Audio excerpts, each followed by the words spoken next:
ગોપીએ બણી બણીને ભગવાન પાસે ગઈ રાસલીલા કરવા. તે આવી લઈને પાછી સબ પૂરા દેશને બદનામ કરી રહી ગઈ. તવળા ખબર નહીં પડતી હતી તમને? કૃષ્ણ ભગવાનનો અવતાર હે આ. રોજ આના દેશને હે ને બાબોને કરી કરીને કૃષ્ણ ભગવાનને આ ભગવાને કરી. અગર કૃષ્ણ ભગવાનનો અવતાર હતો તો એણે બાબાએ રાસલીલામાં ગોપીએને શું કામ કર્યું હયું?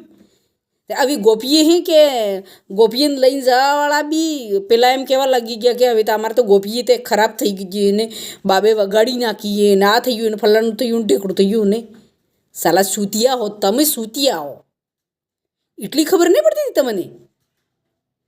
ભગવાન કૃષ્ણ ગોપીઓને સતાવતા હતા તે ખુલ્લા મેદાનમાં સબ ગોપીએ ભીળી રીતથી સતાવતા હતા.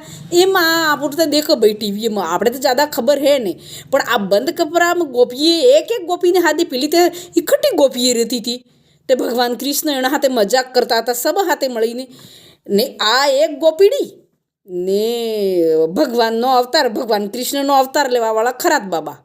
સાલા સૂતિયા હો તમે, સૂતિયા બાબો ને તમે, સૂતિયા તમો.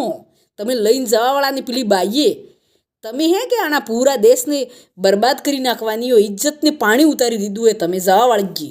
ખાસ વાત તે તમે કંઈ બી કરો.